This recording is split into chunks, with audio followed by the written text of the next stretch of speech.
uwumva avuga ati jye ntibindeba jye nifite n'ubwoba natubise abashinzwe kumudukiza nibashyireho umwete bamudukize. Abakozi bandi beza bifuza gukorera igihugu cyabo barahari. Abo bagambanyi bagiye kwiga imbunda zo kuza kutumara murabazi jye simbazi, ubazi n'abatubwire babadukize. Uwahoze ari umuganga w'abana waje guhinduka umunyapolitike y'urwango ku Batutsi, uyu kandi washimwaga na buri murwayi wese wamuganaga byagera ku bana bagafatwa nka papa wabo, nubwo politike y'urwango yaje kumugira umwanzi w'umututsi uwo ari we wese, kabone nubwo yaba akiri mu nda ya nyina. Uyu niwe waje kuba perezida wa Repubulika nyuma y'urupfu rwa Habyarimana, yitwa Dr Theodore Sindikubwabo. Uyu munsi reka tuganire kuri Perezida Sindikubwabo ngo wanisabiye umuhungu we kumurasa aho gufatwa n'inkotanyi. Nge tugiye kubana, nitwa Thierry Arenigena, mbahaye ikaze. Tariki ya 8 Mata mu 1994 nibwo hashyizweho guverinoma y'abatabazi yari iyobowe na Sindikubwabo Theodore nka perezida na Kambanda Jean nka minisitiri w'intebe. Ni guverinoma yashyizweho ngo yenyegeze jenoside yakorewe abatutsi yari imaze umunsi umwe itangiye, kandi byagaragariye mu bukana jenoside yakoranye nyuma y'ayo matariki mu bice bitandukanye by'igihugu. Mu gitondo cyo ku itariki ya 8 Mata mu 1994 nibwo Bagosora yakoranije abayobozi b'abahezanguni b'abahutu bari bashyigikiye umugambi wa jenoside, bahurira muri ambasade y'Abafaransa kugira ngo bashyireho guverinoma. Ishyaka rya MRND ryari rihagarariwe na Matayo Ngirumpatse, Edouard Karemera wari visi perezida we, ndetse na Joseph Nzirorera wari umunyamabanga mukuru. MDR yo yari ihagarariwe na Edouard Karemera hamwe na Donati Murego, naho PL yahagarariwe na Justin Mugenzi hamwe na Agnes Ntamabyariro. Iyo nama yasojwe Theodore Sindikubwabo wa MRND agizwe perezida wa Repubulika, Jean Kambanda agirwa minisitiri w'intebe. CNRG ivuga ko iyo guverinoma yari ishyiriweho gahunda yo gushyiraho umurongo w'uko jenoside igomba gukorwa mu gihugu hose, gutanga intwaro, gukangurira abaturage gukora jenoside no kumvikana uko bazajya bayisobanura mu mahanga. Colonel Theoneste Bagosora wari watumije iyi nama n'umwe mu bacurabwenge ba jenoside yakorewe abatutsi mu 1994 warwanyije bikomeye amasezerano y'amahoro yo muri Arusha.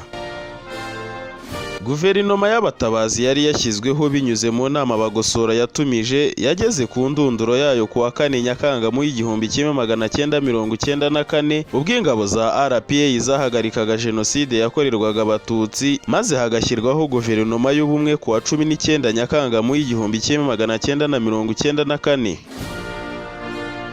Nyuma yo kubona ko ingabo z'inkotanyi ziri kumurusha imbaraga, Perezida Sindikubwabo yahungishirijwe muri Zaire ndetse ajyana n'ingabo za leta zarimo zitsindwa, ndetse hakaba harimo n'umuhungu we.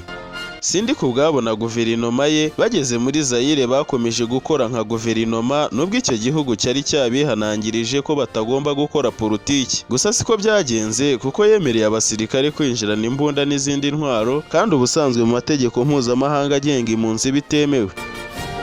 Sindikubwabo ageze i Bukavu yahise ajya gutura mu gace kitwa Labute, abandi biganjemo abasirikare bajya kuba mu kigo cya gisirikare cya Panzi. Sindikubwabo yagumye i Bukavu kugeza mu mpera z'1996 ubwo inkambi z'impunzi z'abanyarwanda zasenywaga. Hatangiye intambara yo gukura ku butegetsi Perezida Mobutu Sese Seko.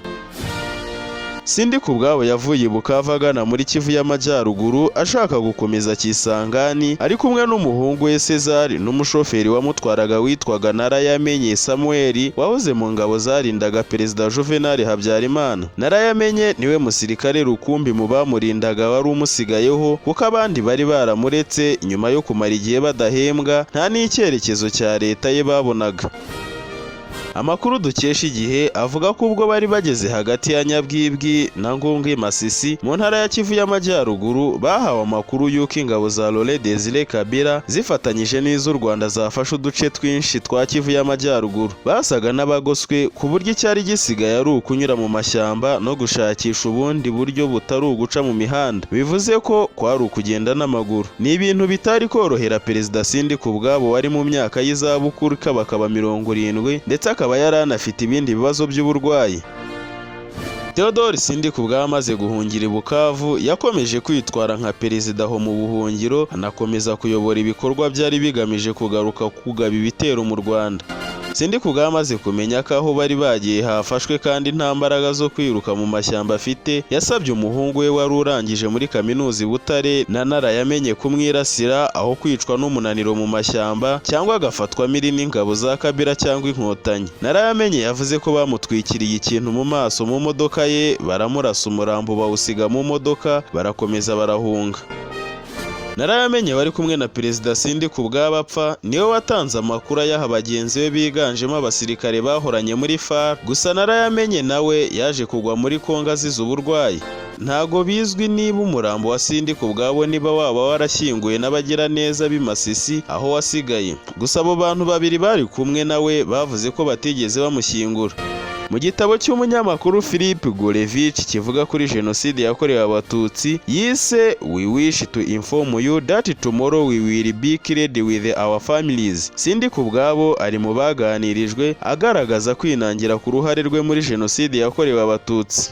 Gorevich yasanze Sindikubwabo i Bukavu mu 1995 amwakirira mu ruganiriro rw'inzu yari atuyemo muri quartier Labote yitegeye imisozi ya Cyangugu, ndetse hejuru y'intebe ya Sindikubwabo yari yicayemo hari ifoto ya Perezida Juvenal Habyarimana mu mwambaro we wa gisirikare. Sindikubwabo yabajijwe niba aticuza uruhare rwe muri jenoside by'umwihariko i Butare aho yavukaga, asubiza ko igihe kitaragera ngo hamenyekane umunyabyaha n'utari we. Ni ikinamico rizakemurwa n'urukiko mpanabyaha. Njye nkomoka i Butare kandi ibyo nahavugiye ndabizi, n'abaturage b'i Butare bazi ibyo nababwiye. Yakomeje agira ati abayobozi b'i Butare ntibemeza ko ubwicanyi bwatangijwe n'amabwiriza nabahaye, bazabibazwe kuko ni inshingano zabo kubahiriza amabwiriza cyangwa kutayubahiriza. Niba baritiranyije ubutumwa nabahaye bakabwita itegeko, ubwo babikoze bitandukanye n'uko nabivuze. Reka ikiganiro cyacu tugisoze tunababwira abandi bari bagize guverinoma y'abatabazi. Hariho Dr Mbangura Daniel nka Minisitiri w'Amashuri Makuru na za Kaminuza, Minisitiri w'Imari Ndindabahizi, Minisitiri w'Abakozi ba Leta Mugiraneza Prosper, Minisitiri w'Itumanaho Niyitegeka Eliezer, Minisitiri w'Ubucuruzi n'Inganda Mugenzi Justin, Minisitiri w'Igenamigambi Ngirabatware Auguste, Minisitiri w'Ubuzima Bizimungu Kasimir, Minisitiri wo gutwara abantu n'ibintu Ntagerura André, Minisitiri w'Umurimo n'Imibereho Myiza Habineza Jean Dodier, Minisitiri w'Ibikorwa Remezo Nsengiyumva Rafiki Yacinthe, Minisitiri w'Ibidukikije Ruhumuriza Gaspard, Minisitiri w'Umuryango n'Iterambere ry'Umugore Nyiramasuhuko Pauline na Minisitiri w'Urubyiruko Nzabonimpa Calixte. Ndagushimiye cyane rero twabanye muri iki kiganiro, ntiwibagirwe gukora subscribe, share na comment. Naho ubutaha.